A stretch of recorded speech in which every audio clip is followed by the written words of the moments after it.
her to do the intro. Yeah. And so Channel 12 came out. That was cool. Thank you for sending that. And that was just, they heard about you and they just said, hey, we're just going to come out and do this. Well, more and more when there's stories going down about trafficking. It's a good story overall. So I'll let you know how it goes. I'm hoping to pitch it to them this way. But if nothing else, we've got the audio. Right. Some estimate there are more modern-day slaves or human trafficking victims alive today than during the Atlantic slave trade. One woman right here in Palm Beach County wants every survivor to have a place to call home and to heal. So this is an ampersand, and it means life isn't over yet. It's going to have a blood-soaked, pain. And there's a woman that was doing the art classes with him that said, wow, there's so much emotion in that. You can definitely, okay? All right. And then this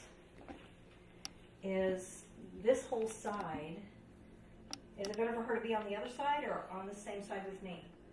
She and this guy were hanging out together. Somebody says, hey, we're having a party. You can make it work for your good. I can make it so it's life-giving to those around you. And it's... And now we're going to have a conversation all about the house. I'm going to lean back out of the sun.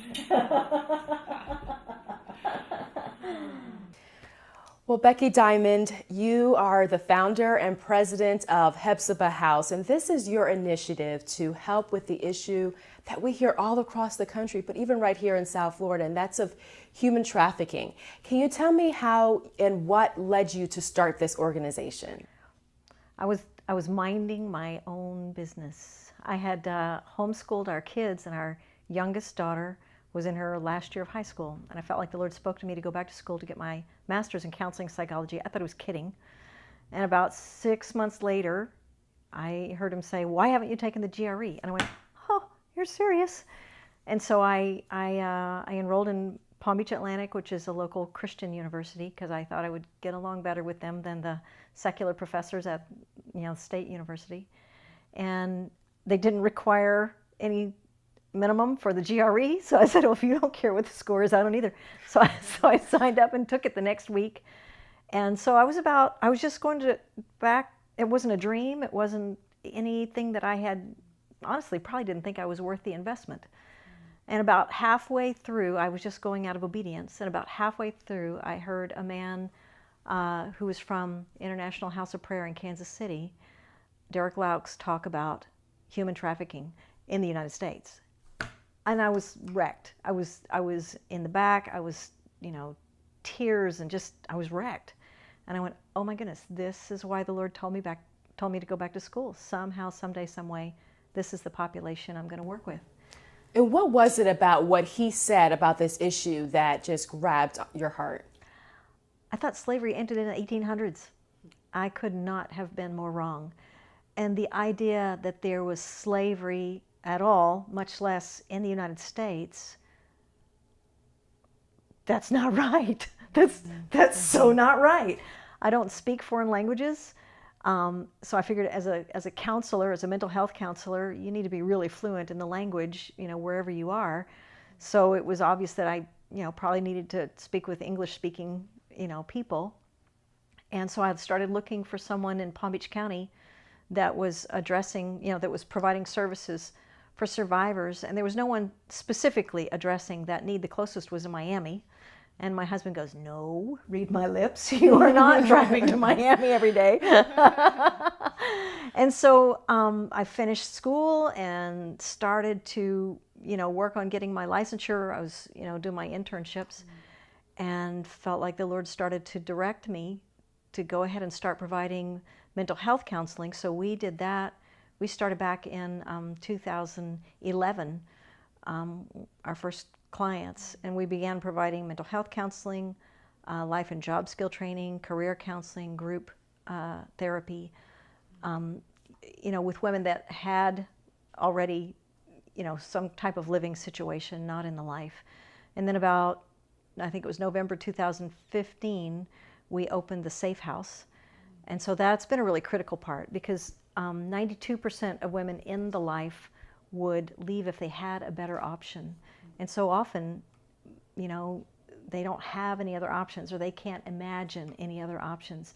And so having a safe house is really a critical piece of helping women to be able to escape that and to rebuild their lives, begin to address the trauma. Well, you talked about you didn't even realize that slavery still existed today. So many people don't. Tell us a little bit about the numbers, the impact of this issue worldwide and right here in South Florida. Well, they estimate somewhere around 35, 38 million slaves in the world today. Wow. Exponentially more than what was back in the 1800s, even if you pull all the years together. And in South Florida, we started to do research. People kept asking, what is it like here? And I went, well, I don't really know. But they estimate that it's half and half sex trafficking and labor trafficking. So I started to do research on sex trafficking. And so just looking at the numbers that I could verify, okay, so that's erotic massage parlors, escort services, and strip clubs. Just looking at those numbers, we figure someplace between 2,000 and 2,500 in Palm Beach County. Now, that's not counting brothels. It's not counting porn production. It's not counting women on the street or Backpage, because they don't put that on their income taxes. So it's hard. So I would think that 2,500 is maybe half of what is actually happening, if I was just going to guess. And then if you're going to add in labor trafficking, that probably means close to 10,000 people total being trafficked in this county. If you live in this county, you probably live within 10 miles of a modern-day slave. And the other thing to remember, some people go, well, it's their choice, it's a job, it's a career. But statistically, there's a research article that talked about 90% of the women being commercially sexually exploited are controlled by trafficker, gang, or mafia, which means they don't keep the money that they make. Right? And many women will come and self-identify as a prostitute. I was a prostitute, right? My job's not to argue with them. So I'll come back a few weeks later and I'll go, okay, so whose idea was that? Was that your idea? No, it wasn't my idea, All right. What if you'd said, I'm terrible at this job. Can I get a job at Target? No, they wanted me to make, the money. What if you'd said, look, my mom is sick. I got to go, I need to go help her. No, I tried to leave. I got beat. I got, whatever. Okay. I said, well, did you make money? Oh yeah, I made a ton of money. Awesome. How much of that did you get to keep? None of it. And so I come back and I say, I submit to you that you were not a prostitute. You were trafficked.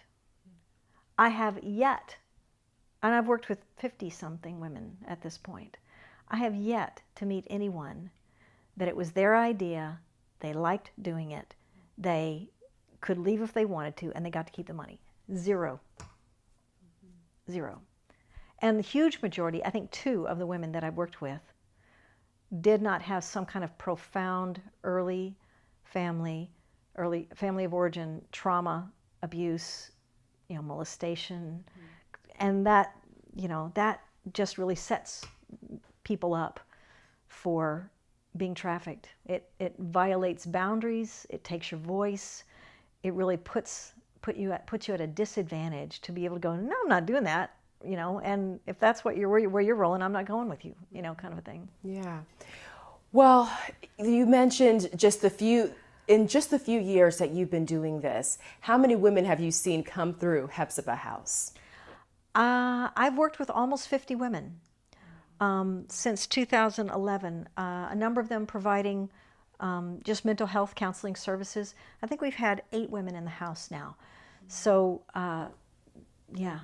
So tell us a little bit about what you do and how you are helping these women process their lives. Some obviously come for counseling. Others come and stay right in this home and go through a program. Tell us a little bit about those options that you offer these women leaving this lifestyle. We provide mental health counseling, trauma therapy. So we use a number of different interventions for that. I do a lot of inner healing. The Bible says that Jesus came to heal the brokenhearted. The Hebrew word is shabar. It means shattered. Wow. He came to heal people whose hearts were shattered by life's experiences. And I personally have had God show up in session and touch someone and in 10 minutes accomplish more than we could have done in 10 months of standard therapy. So if I can, create the opportunity for the Lord to come in, right? He makes me look really good. People are healed. There was one woman who suffered torture as a child. She was being shock treatment, and she was having nightmares, like 4 and 5, 8 nightmares, the same dream all night. And so she had called me, because I give them my cell phone number, so she's calling me in the middle of the night, right? And the third night she calls me and she goes, I finally remembered to look for Jesus. And she said he wasn't on the edge, arms crossed, aloof. She said he was so intent on supporting me that he was being shocked with me. Game changer. Game changer. That, oh my goodness, he cares so much that he went through the torture with me so I wouldn't have to go alone. That is a game changer in terms of trust, because so many of them have no idea how to trust. Everybody that coulda, shoulda, woulda was abusive, manipulative, coercive, right? And so the biggest deal is winning trust. So for the Lord to show up and do that, blew some doors off in a good way. Well, I'm sure it's stories like that that really make it worthwhile, or just really helps you to realize what you're doing this for. Share with me a story of one woman. And again, I know obviously you don't have to give their name, but share with me a story of one woman, her before and after picture coming through Hephzibah House. Well, I'm trying to figure out who I want to talk about. Well, let me talk about the woman that suffered such terrible torture as a child.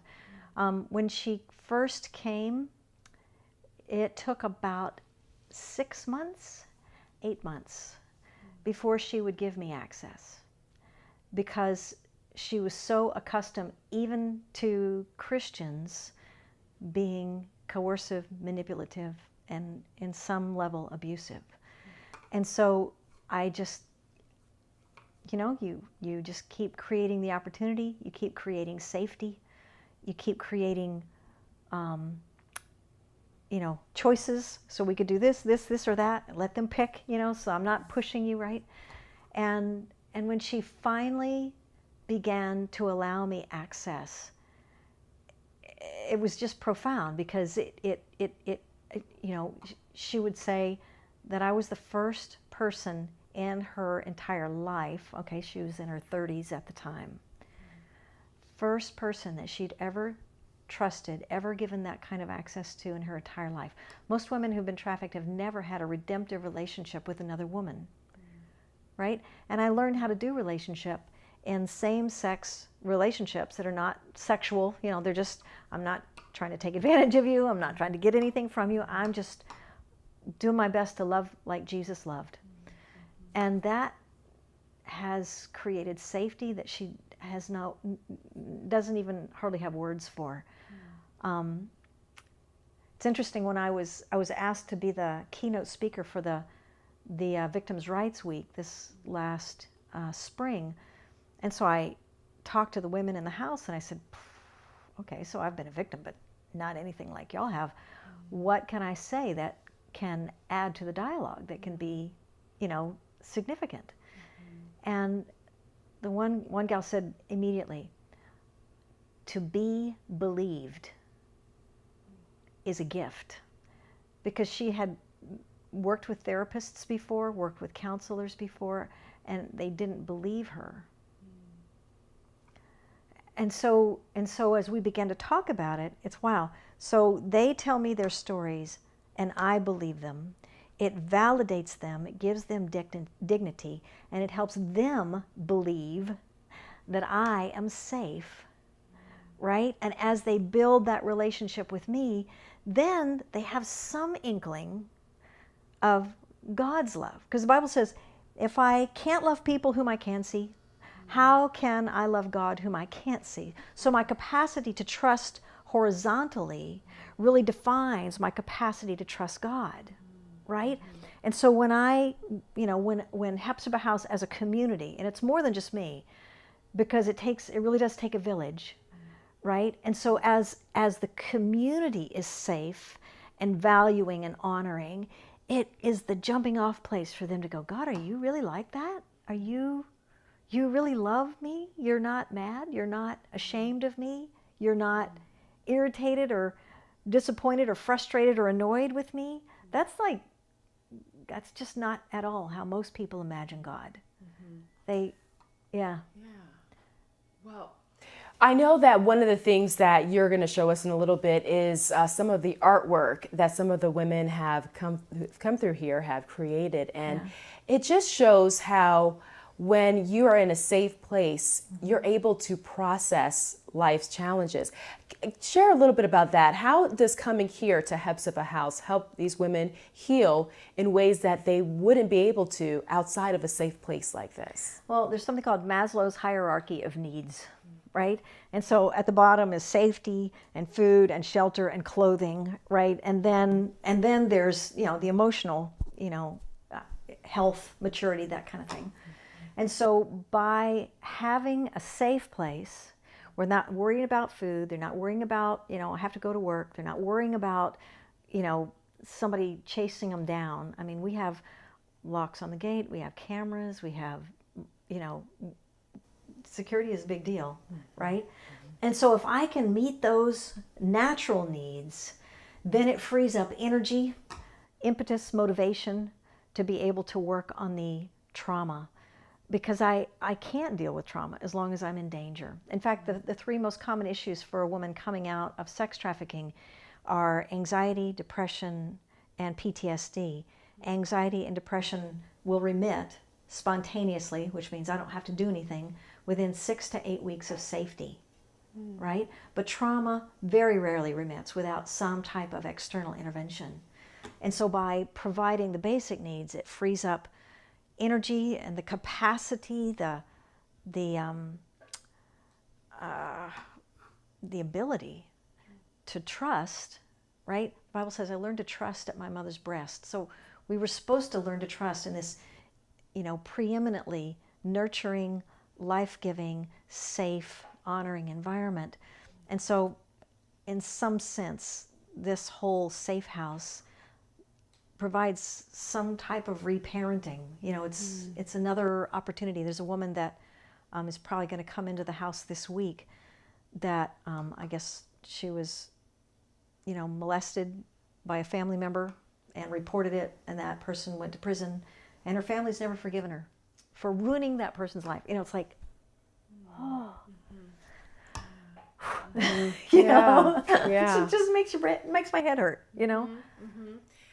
And the situations just like that, if we don't come into contact, I think, with women who have suffered these type of abuses and trauma, we may not truly understand what it is that they have gone through or what a modern day slave or a human trafficking victim has gone through. So paint that picture. Help us understand when these women come to you, what they've gone through, where they are, and what your first steps are with them. Wow. When they first come, they are, on an anxiety chart that's a 1 to 10, they're about a 15. For one, they can't believe. I don't know how many women have said, why do you even care? They can't wrap their heads around someone caring without wanting something in return. So the first steps are really creating safety. And that takes the P word, that takes patience, patience, right? Because you just can't rush that. As much as I can go, oh, if you would let me in, I could help you. I can't help you until you let me in. Mm-hmm. And so there was one woman, I love this gal. Probably the first 6 months, she would come into my office and she would talk. I mean, it was like a blue streak. You could not get a word in edgewise. So every now and then I'd redirect and I'd redirect. And I think it was 6 months, maybe 8 months before she finally came in one day and go, okay, what are we working on today? And I'm like, oh, well. I get to talk. because safety is foreign. You know, the other thing is that for many of them, safety really is foreign. And they, you know, we've had 2 women that came and stayed a week, and it was so foreign to them that they fled, because you might as well drop me in the middle of Romania, you know. You know, that's so weird. Like, one woman said she had moved in with a family that was letting her live with them while they opened a shoe store, and she was going to work with them. And she said it was the weirdest thing I'd ever been in. There was no drugs, there was no alcohol, there was no domestic violence, there was no fighting. She goes, I brought home a pair of pants that needed to be hemmed, and the mom offered to help me hem them. And I'm like, you know, like, Yeah. you know, it was so foreign to her. And so, you know, the first thing is to build trust, and that can't be rushed. I think the other thing that's really critical is a safe community, okay? If all the intervention I have is with a therapist, but everybody else around me says that I am a loser, I am, you know, I have no self-worth, no value, my needs aren't important, right? Then that one therapist, you know, that 1 or 1.5 or 2 hours a week is not going to do it. So I think the other thing that's really critical is this amazing community. And the community is made up of other survivors that, I get it, I got you, I got your back, I'm good, right? And so I have seen other survivors be so profoundly life-giving. It's just an amazing community. And then there's amazing volunteers that we have a 4-hour training. If you're going to work with the girls, you're going to have to go through this training.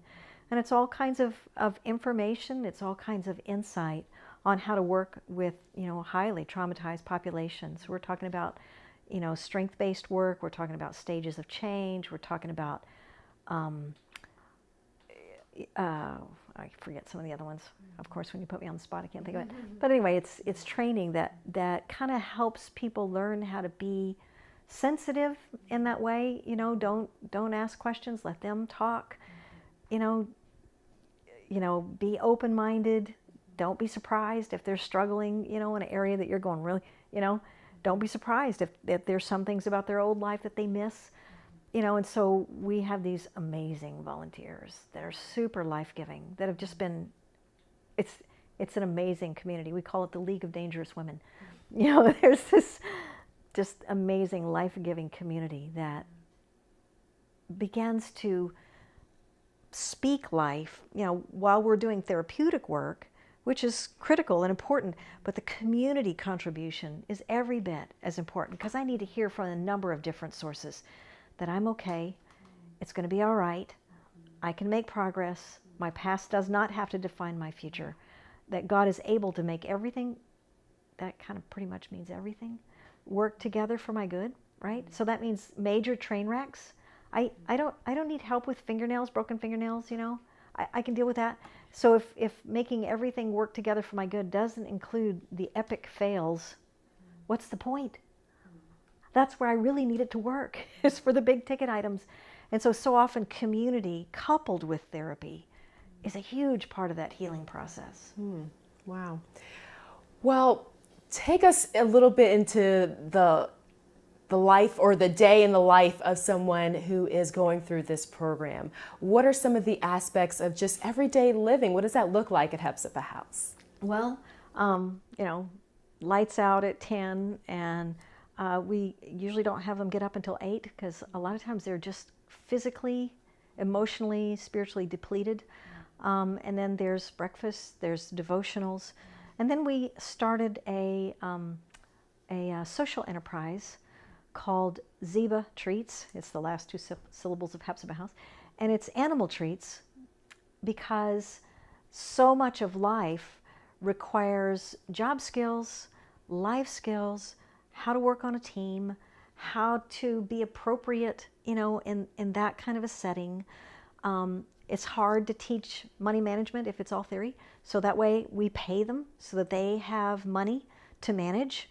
So I can teach them money management skills. I can teach them other skills, like what do you want to learn how to be a bookkeeper? Do you want to learn how to do websites? Do you want to learn how to, you know, do marketing? right? Whatever areas they're interested in, I can provide, I'll find someone that'll train them to do those things so that they have marketable skills when they leave. They have a resume, they have, someone who can write them a letter of recommendation. It provides structure, it provides dignity, because they're not just getting handouts, they're actually, contributing to something bigger than they are. And so that's been super helpful. There's people that come in and do, book studies, and we have a gal that comes and does art with them once a week. We have a small group that they attend. It's not a church, but it's a small faith, based group, so that there's. I found a lot of them are really anxious about going to church because it's big and it's a lot of people, and that's a little freaky for them. So the small group, has worked out much better in terms of, spiritual input. They do a lot of YouTube teachings and that kind of stuff for the daily devotionals. I am not necessarily involved in those, but they journal it, and I check their journals, and we talk about that kind of stuff. Yeah, all kinds of, people come over and do fingernails and bring pizza and a movie or whatever. So all kinds of ways that volunteers are involved. Well, what for you, is there a next step for Hephzibah House, or is it more of the same, looking to help more and more women? And so tell us about what's next for Hephzibah House. Well, when we first started, my dream is to get a horse farm. Okay, so I mentioned trust is really hard. And so a lot of times working with animals can fast track that process. And so I would love to get a horse farm. I would love to build a home. This is tiny. This is like 1,100 square feet. And my office is part of that, right? So that's not much square footage to have some really traumatized people. So I would like a house with 14 beds. And the horse farm would also be an income producer, ultimately. There's a gal that is a believer and, has probably 40 years working with horses and is a licensed mental health counselor. And so if I get the horse farm, she's here in a heartbeat. And so we could include equestrian facilitated psychotherapy, which I believe could really be helpful in bridging that gap for trust. There's something about taking care of a 1,500-pound animal that is actually fear-based. Really, what are you afraid of, right? That kind of puts fear in a different perspective. Like, really, this horse is afraid of me? You've got to be kidding. Kind of a thing. And so, to be able to take care of an animal that's helpless, this animal is depending upon your graces for food and water and that kind of thing. So a lot of times it can, facilitate that trust, building trust, which is so critical. And sometimes it takes a long time. And I get it. I don't blame them. I'm not frustrated, but I'm like, okay, so I have 12 to 18 months. That's all the time I have. So let's get rolling as fast as we can.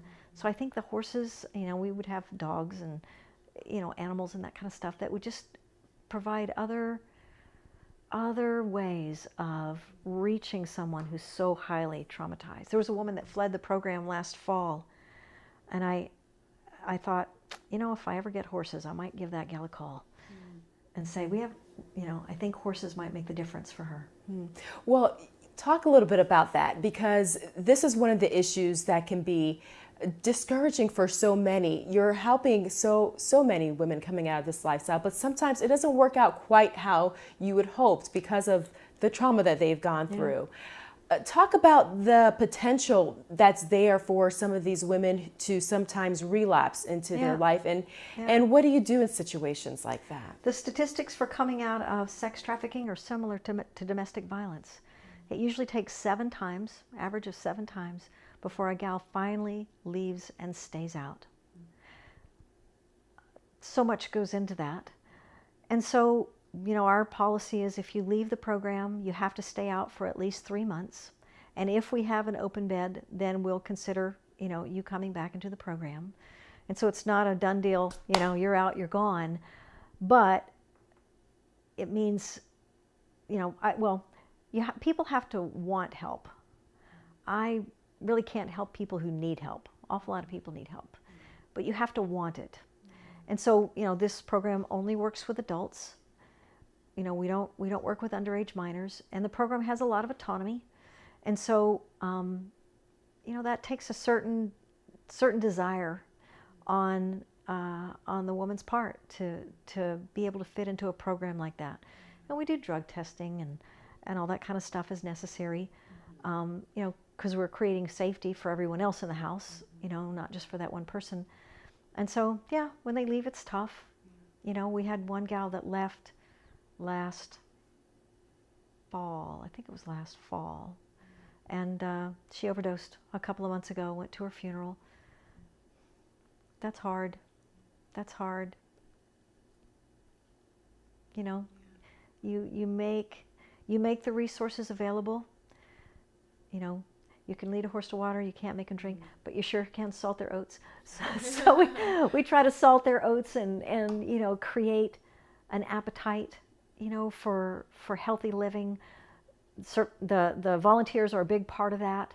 I know when I came to Christ when I was 20, one of the big reasons I hung out, one of the big reasons that I stayed serving the Lord is I lived with a woman that I knew would come looking for me if I walked.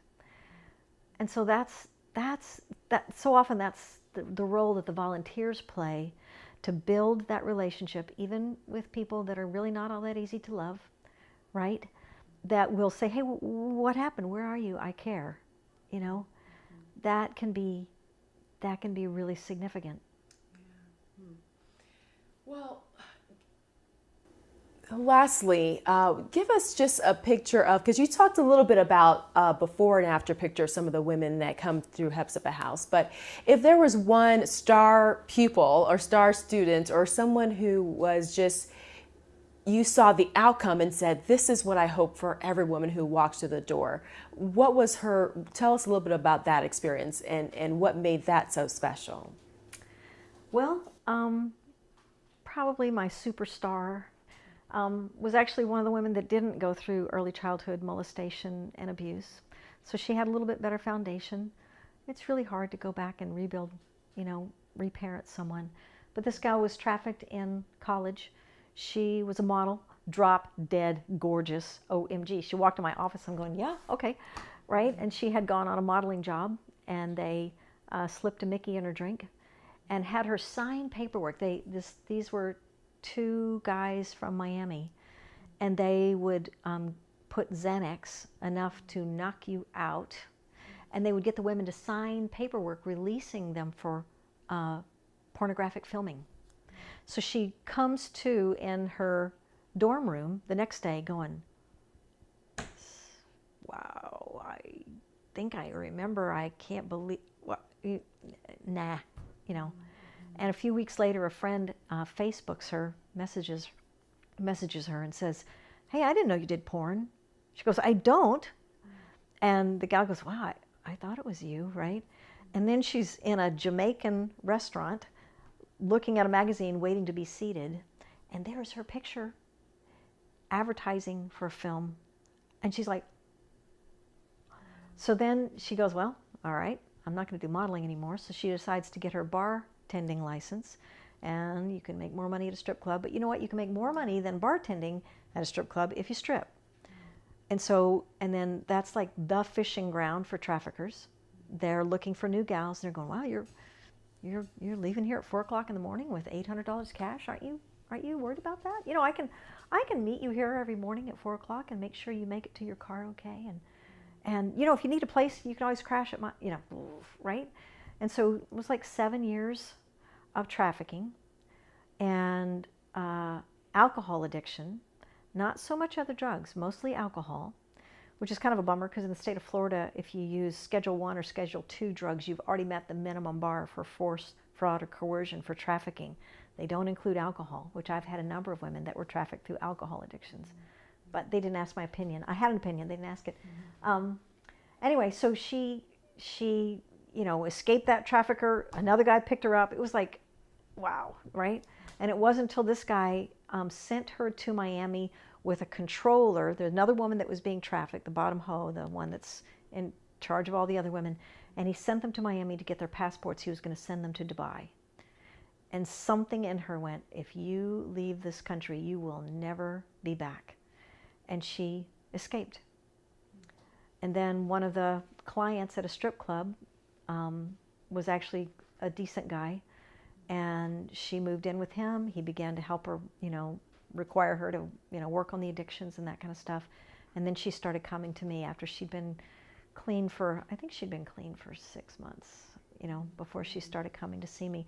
Initially, her mom had to drive her. She'd gotten a couple of DUIs.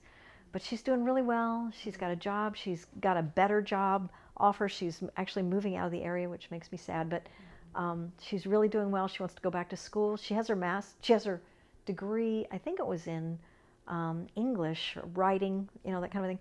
But she wants to go back and get her degree in counseling psychology and come back and help people. She's like, yeah, it's working. Right. But so often it doesn't. And in those times, is it those stories that keeps you going? What keeps you going in this type of work? Well, there's a whole story to that. I was doing an intake. This is early on. And the woman's story was just so horrific. And I began to weep. And she's looking at me like, are you okay? And I'm going, I'm so sorry. I'm just so sorry that all this happened to you. It shouldn't happen to anybody. I'm so sorry that it happened to you. And she's like, can't quite wrap her head around me caring that much. And finally she says, you're the first person that ever cared enough to weep for my story. Okay? And then that night she texts me and she says, I hope someday to be healthy enough to weep for someone else's story like you wept for mine. Cool, huh? So then the next morning I'm reading a book called Renting Lacey. It's put out by Shared Hope International that works with underage minors. And I look at my watch, I've got time for another chapter, so I'm reading, third chapter maybe. And it was a strategic error because the gaskets on my eyes quit.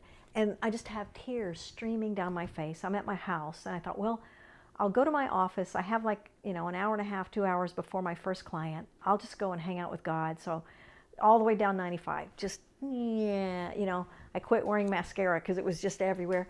And so I get to my office and I'm on my little love seat and I get my blankie and my pillow and I turn on some music from International House of Prayer, and it's a guy named Matt Gilman singing Psalm 84, which I didn't know the psalm, but he's singing it. It's about pilgrimage, going through a hard place, and then he talks about streams in the desert, and he talks about the valley of Baca. And I happen to remember that one of the interpretations for the term Baca is the valley of weeping.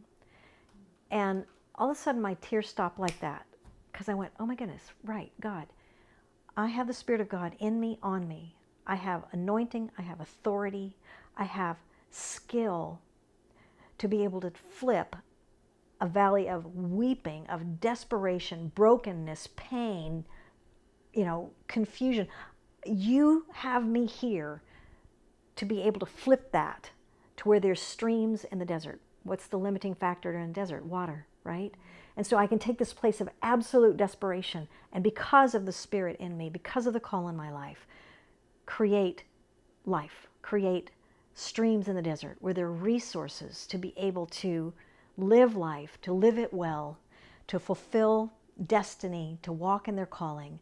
And that changed it for me. That, I think I was probably on the edge of, vicarious trauma or burnout. But that just flipped it for me, because I know that I am doing exactly what God wants me to do. I know that He's given me and is giving me in the process, the wisdom that I need, the resources that I need, even if it's just Holy Spirit talking to me, ask this question, even if it's just in the moment kind of a thing. And so that's why I keep going, because I know this is what even my early childhood, I suffered abandonment. My dad died. My mom went into depression. I suffered, abuse. I suffered, sexual sin. I know what shame is like. And it's like all of these things that I went through were actually preparing me, strategically preparing me for exactly what I'm doing now. God is an amazing OJT dad. He sure is. Now, finally, my last question, Becky, is for those who are listening today and they say, I want to join this work, or I want to do something to help for this type of work flourish because it's so needed. What can they do? You can pray. That's monster huge. We have a newsletter that goes out with specific prayer requests. You can volunteer, because that is huge. Well, it's amazing how many people go through the training and then don't actually go through the background check and everything that's required to volunteer. I'm not quite sure what I think about that. It's always surprising to me. But wow, there's nothing quite like a mature Christian woman to love a busted gal. And they don't always make it easy. Sometimes they make it really hard. But you know, yeah, God loves me, and I've made it really hard for him too. You can donate. You know, there's always funding needs. Volunteer, like in kind. Like we have a dirt walkway. I would love to get pavers so that it didn't just track bucket loads of sand in every time it rained. There's just a lot of really practical ways people can get involved. Our website, you can sign up on our newsletter. Like those kind of opportunities are often on our newsletter. So, you know, sign up, get involved. Help us help others. It really takes a community to love people back to life. All right, so are we gonna, do you want us to walk? So it'll be like in little, like bite-sized things to go on, like, you know, 45-second clips on Facebook or whatever. We'll see how that works out. I'm not quite sure because Yeah, right. I'm not even like editing video. I haven't done that in quite a while, so I'm gonna try to play with that. Is that what your degree is in? Well, my degree is in journalism as a whole, so I had to do some of that in school, but Right. it's been a while. I So know, I've been that's more right. audio editing is what I've been doing. That's so. super time consuming. Yeah, it is. But I think it'd be great to do more and more like that. Okay. To just, first of all, we can put some of this great content out to larger audiences, even beyond South Florida. You know, if it's on the internet or it's on social media. It's you know, it can go anywhere. Right. So I think that just makes it a little bit more interesting. So we'll see how they feel